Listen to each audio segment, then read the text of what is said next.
Hello everyone, आपका स्वागत है हमारे चैनल पर। आज हम डिस्कस करेंगे गवर्नमेंट ऑफ इंडिया एक्ट 1858 जो आया हमारे फर्स्ट वार ऑफ इंडिपेंडेंस। देखो, एक बात आप अच्छे से जान लो, जो रिवोल्ट हुई थी 1857 में, उसका one of the main reason था exploitation by British East India Company और ब्रिटिश क्राउन। और क्यों लिखा मैंने? उसका one of the main reason है क्योंकि British East India as a shadow work कर रही थी। उसका कोई भी रोल या फिर मेजर रोल नहीं था इंडियन एडमिनिस्ट्रेशन में, ड्यू टू ब्रिटिश क्राउन, क्योंकि धीरे धीरे ब्रिटिश क्राउन ने अपनी इंपॉर्टेंस दिखाई, सॉरी। और यहाँ पर जो है ब्रिटिश ईस्ट इंडिया कंपनी की मोनोपोली कंप्लीट खत्म हो गई 1833 में। तो यहाँ पर ये चीज हमें यहाँ देखने को मिलती है। तो फर्स्ट वार ऑफ इंडिपेंडेंस क्यों कहा जाता है? देखो क्या हुआ था, जब रिवोल्ट 1857 हुई तो उस टाइम बहुत सारी ऐसी चीजें इमर्ज होकर आई, जैसे यूनिटी हो, मतलब कि अंश दिखे। जवाहरलाल नेहरू ने कहा इसे कंप्लीट वार ऑफ इंडिपेंडेंस नहीं कह सकते हैं, कुछ अंश थे जो इंडिया की यूनिटी को दर्शाते थे। यहाँ तक कि सावरकर ने ये नाम, जो फर्स्ट वार ऑफ इंडिपेंडेंस है, ये सावरकर जी के द्वारा दिया गया था। ठीक है, तो हम यहाँ पर देख रहे हैं गवर्नमेंट ऑफ इंडिया एक्ट 1858। और हमारा हमारा जो मोटिव है कि आपको conceptual clarity with MCQs, hard MCQs, ताकि आपको फ्यूचर में इजी एमसीक्यूज और इजी लगे। Revision is the key of success, जितनी ज्यादा रिवीजन उतनी करीब सक्सेस। तो पहला क्लॉज देख लेते हैं हम। देखो, क्राउन रूल यहाँ पर लिखा हुआ है, ये चीज देख लो। क्राउन रूल क्यों लिखा हुआ है? क्राउन रूल का मतलब है कि आज के बाद जो है ब्रिटिश ईस्ट इंडिया कंपनी को एबॉलिश किया जाता है। और आज से हमारा क्राउन, ब्रिटिश क्राउन जो है, वो वर्क करेगा। और जो भी प्रॉब्लम होगी वो डायरेक्टली वहां की कैबिनेट के द्वारा सॉल्व की जाएगी। ठीक है, तो यहां पर पहला क्लॉज देख लेते हैं। पहला क्लॉज कह रहा है कि 1857 को रिवोल्ट भी कहा गया, जिसे फर्स्ट वार ऑफ इंडिपेंडेंस भी कहा जाता है, और सिपाही म्यूटिनी भी कहा जाता है। देखो, म्यूटिनी क्यों कहते हैं? जब भी कोई आर्मी में या पुलिस में अंदर से कन्फ्लिक्ट होकर आता है, इमर्ज होता है, मतलब इंटरनल कन्फ्लिक्ट इमर्ज होता है, उसको हम म्यूटिनी कहते हैं। ठीक है, तो ये हमने यहाँ पर देखा कि किस तरह से 1857 को फर्स्ट वार ऑफ इंडिपेंडेंस कहा गया और सिपाही म्यूटिनी के नाम से जाना गया। यहाँ पर गुड गवर्नेंस के लिए एक एक्ट लाया गया। देखो, गुड गवर्नेंस इसका नाम इसीलिए रखा था ताकि जो है इंडियंस को एहसास हो कि ब्रिटिश जो है यहाँ एक्सप्लॉइटेशन करने नहीं आए, रिसोर्सेज का मिसयूज करने नहीं आए, रॉ मटेरियल को ब्रिटेन में भेजने नहीं आए। इनका मेन मकसद है यहाँ पर गवर्नेंस को इंट्रोड्यूस करना और इंडियंस को सिखाना। देखो, ऑलवेज आप याद रखना, ब्रिटिशर जो थे वो ये जानते थे कि हम रेशियल फीचर हमारे ज्यादा अच्छे हैं, मतलब उनको यही सिखाया गया था कि हम अपर हैं, जैसे कास्ट सिस्टम होता है। तो इसी तरह से इंडियन को वह एक्सप्लॉइट करते थे। तो यहाँ पर क्या देखने को मिलता है? एबॉलिश कर दिया गया ईस्ट इंडिया कंपनी को, और यहाँ की गवर्नमेंट को, टेरिटरी को और रेवेन्यू को किसके द्वारा देखे जाने लगा? ब्रिटिश क्राउन के द्वारा। तो पहला क्लॉज हमने ये देखा। दूसरा क्लॉज क्या है कि गवर्नर जनरल ऑफ इंडिया को वाइस रॉय में तब्दील कर दिया गया। देखो, यहां पर आपके दिमाग में एक क्वेश्चन जरूर आना चाहिए कि गवर्नर जनरल को वाइस रॉय में क्यों तब्दील किया गया। आप एक चीज समझ लीजिए, एक बहुत मिनिमम डिफरेंस है, बहुत ज्यादा डिफरेंस आपको देखने को नहीं मिलेगा। गवर्नर जनरल क्या होता था? ब्रिटिश ईस्ट इंडिया कंपनी के लिए डे टू डे वर्क करता था।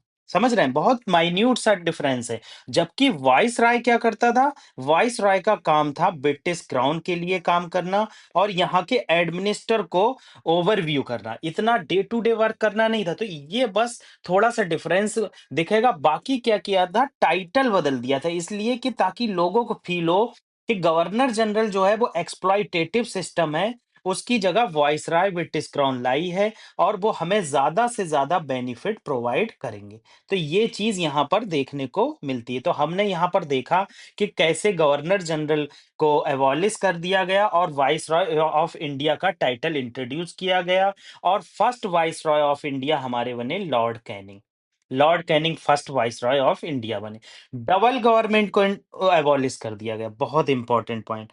जैसा कि हम 1773 से देखते आए हैं कि कैसे कंपनी के द्वारा कोर्ट ऑफ डायरेक्टर अपॉइंट किए गए थे 24, और ये 24 court of director revenue matter देखते थे। फिर क्या हुआ था, ब्रिटिश क्राउन ने बोर्ड ऑफ कंट्रोल अपॉइंट किए थे। ये बोर्ड ऑफ कंट्रोल क्या करते थे, ब्रिटिश क्राउन को मतलब न्यूज़ देते थे या कह सकते हैं इंफॉर्मेशन देते थे कि किस तरह से इंडिया में एडमिनिस्ट्रेशन चल रहा है, रेवेन्यू कितना कमाया जा रहा है, आपको रेवेन्यू कितना मिल रहा है। तो इस तरह की सिचुएशन जो है हमें यहाँ पर देखने को मिलती है। तो ये हमने चीज़ें देखी यहाँ पर। क्या चीज़ें देखी कि किस तरह से रेवेन्यू का सॉरी, किस तरह से रेवेन्यू को यहाँ पर सब लोगों के बीच में बाँटा जाता था और किस तरह से कोर्ट ऑफ डायरेक्टर और बोर्ड ऑफ कंट्रोल का रोल होता था। नेक्स्ट पॉइंट क्या है कि सेक्रेटरी ऑफ स्टेट अपॉइंट किया गया, बहुत इंपॉर्टेंट है, very, very important.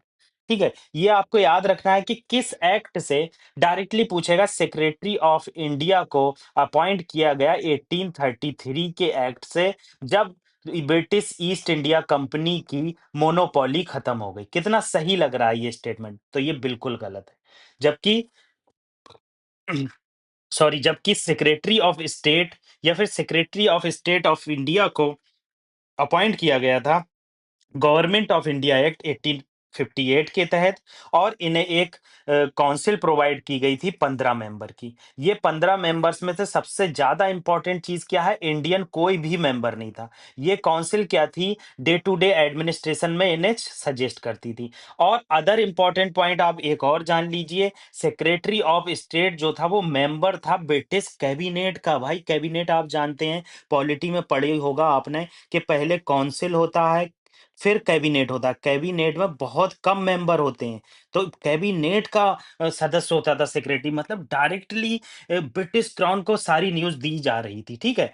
Next Claus क्या है हमारा कि सेक्रेटरी ऑफ स्टेट को एक काउंसिल दी गई, जो मैंने आपको आगे बताया गया, और वो उसके एडमिनिस्ट्रेटिव मशीनरी में कैसे वर्क करना है, कैसे सुपरवाइज़ करना है, कैसे कंट्रोल करना है यहाँ की प्रेसिडेंसीज़ को, यहाँ के स्टेट्स को, प्रिंसली स्टेट को, ये सब बताता। तो मैंने कौन-कौन से पॉइंट आपसे डिस्कस किए? देखो, पहला पॉइंट मैंने आपसे डिस्कस किया कि ब्रिटिश ईस्ट इंडिया कंपनी को अबॉलिश कर दिया गया। ब्रिटिश ईस्ट इंडिया कंपनी को अबॉलिश कर दिया गया।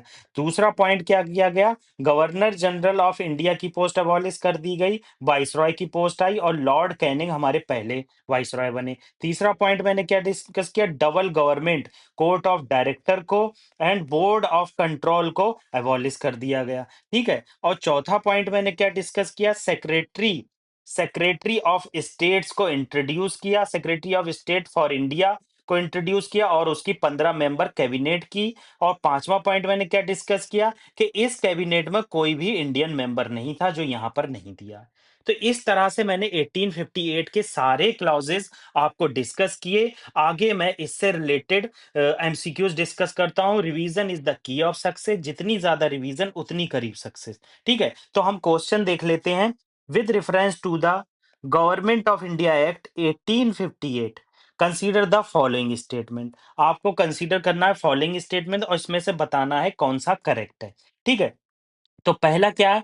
It abolish the dual government, it abolish the dual government of the board of control and court of director and transfer all powers to the British parliament directly. बिल्कुल सही, हमने अभी पढ़ा कि कोर्ट ऑफ डायरेक्टर और board of control को abolish कर दिया गया, जिसे हम ड्यूल गवर्नमेंट कर कहते थे, और डायरेक्ट पावर ट्रांसफर कर दी गई ब्रिटिश पार्लियामेंट को, ठीक है?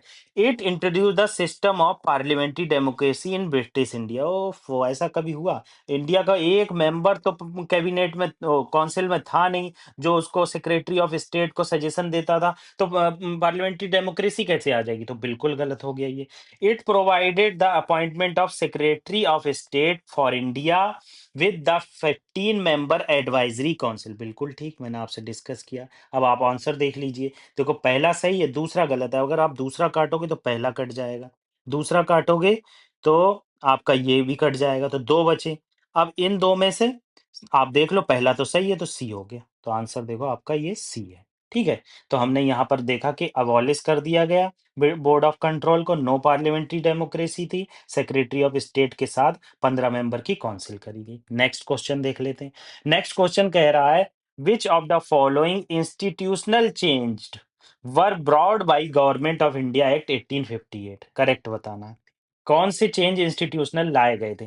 Creation of the office of viceroy of India, replacing the Government of India. बिल्कुल सही। तो ये सही हो गया, तो ये कट गया। ठीक है। Centralisation of administrative power under British crown. बताओ ये ठीक है या नहीं है? ठीक है। Introduction of the separate legislative council for provinces. ये बिल्कुल गलत है। प्रोविंसेस के लिए कोई सेपरेट लेजिस्लेटिव काउंसिल नहीं आई थी भाई, इंडियन मेंबर काउंसिल में है नहीं, तो अभी से ये सब चीजें कैसे आ जाएंगी? तो तीसरा काट दोगे फिर तुम्हारा आंसर आ जाएगा। दूसरा हो गया, तो centralisation of administrative power under British crown, बिल्कुल ठीक।